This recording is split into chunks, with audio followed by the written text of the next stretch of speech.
তো অনেক দিন ধরে একটা কথা তোমাদের সাথে শেয়ার করব বলে ভাবছি, বাট বুঝে উঠতে পারছি না যে কথাটা কিভাবে শেয়ার করব। চিকুকে তো তোমরা দেখেছো, মানে চিকুর যখন 35 দিন বয়স বা 30 দিনও হয়নি এরকম, মানে 1 মাস হয়নি সেরকম টাইম থেকেই চিকু আমাদের কাছে রয়েছে। এবং চিকু তখন অনেক ছোট এবং ও আমাদের ঘরের মধ্যেই আমাদের সাথেই থাকতো।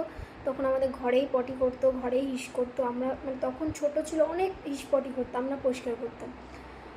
ওকে আমরা আমাদের মানে রিহুর মতন করেই আমরা কি ওকে মানুষ করছি, এবং কখনোই মনে হয় না যে ও একটা কুকুর বা একটা বাইরে বাইরে থাকবে। সবসময় চেষ্টা করি আমি ঘরের মধ্যে রাখার, কিন্তু মাঝে মাঝে যখন ওর একটু শরীর খারাপ হয় তখন আমি রিহুর থেকে ওকে একটু আলাদা রাখার জন্য হয়তো একটু আলাদা রাখি, কিন্তু জেনারেলি ও আমাদের সঙ্গে ঘরেই থাকে। কিন্তু ওকে নিয়ে যদি কেউ আমাকে কিচ্ছু বলে, সে যেই হোক, সে আমার রিলেটিভস হোক, আমার ইনক্লুডিং আমার মাও, তাহলেও